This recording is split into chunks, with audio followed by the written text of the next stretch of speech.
Man, I want to talk about how what are we teaching our sons?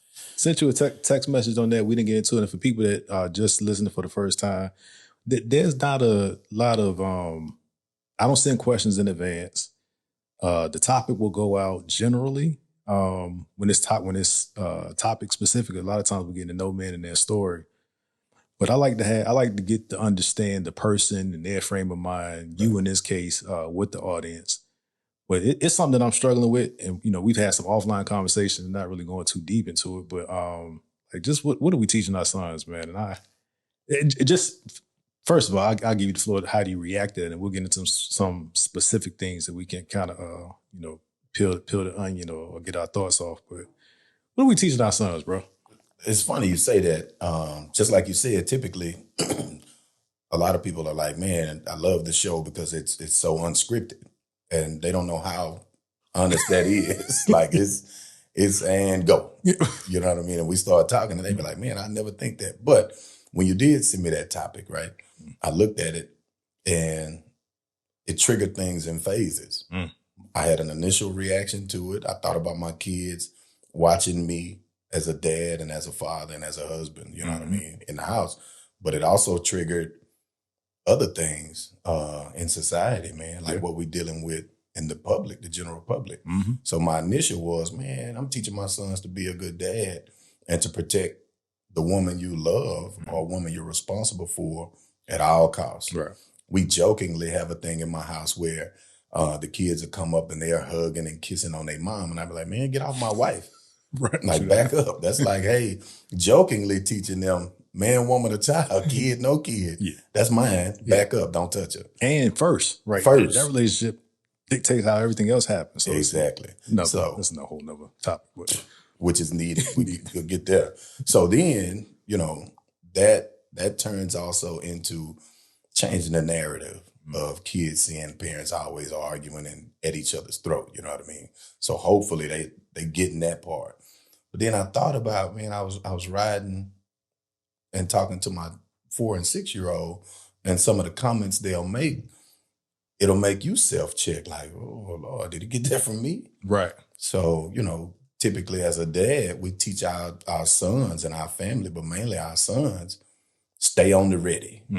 Be ready. Always be ready to go. Yeah. The problem with that is we don't teach the other side of the coin. When necessary, we forget to put that part on it. So now, because we don't put the when necessary on it, they standing around, walking around in go mode all the time now. So now we're in an era of this whole generation is constantly in go mode. Yeah. That's interesting that you said that, because as you were saying the other side of it, I'm thinking like the 80-20 rule, and we apply that to everything, right? 20, it depends, right? 20% of the activity could be responsible for 80% of your revenue in business, or vice versa. And it's that 20 that I think we kind of unconsciously leave them, or leave it to life to teach them that part. Right. And those are the soft skills that I picked up from what you were saying, that hard doesn't always work. Tough doesn't always work. Right. Like this is not a one size fits all. It fits most scenarios, but we got to get to those other scenarios, man. And one of those things is music, right? In music, it's always like, I don't think there's an objective analysis or evaluation of any genre of music, right? There's different messaging, and some of it's real, some of it is for entertainment. But there was a time when we were in it. Right. Oh. Right. Where you couldn't tell us nothing about the music that we listened to, or it's just music. And maybe to a large degree it was, but like I always tell my children, daughters included, everything that you put in your mind is subject to come out at some point. You only can draw from what you put in it. Oh my God. So if you've only heard of these scenarios in music, when you get in one in real life, full blast it, bro. That's what you're gonna default. You're gonna immediately default to that. Yeah. There's the modern music now, and again, I'm not attacking any particular genre. Just look at it across the board. Modern music right now, there's no conflict resolution. True. It ends with death or incarceration. Yeah. Period. Yeah. He played with me. I gotta teach it. Yeah. Listen, there's a song that's going out right now, and I pointed a lyric out to my wife. I play the song a lot to this day.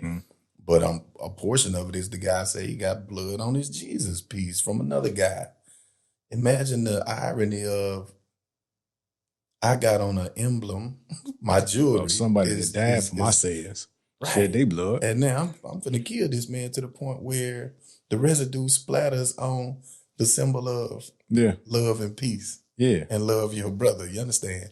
Yeah. So she was like, I didn't think about that. You just ruined that song for me.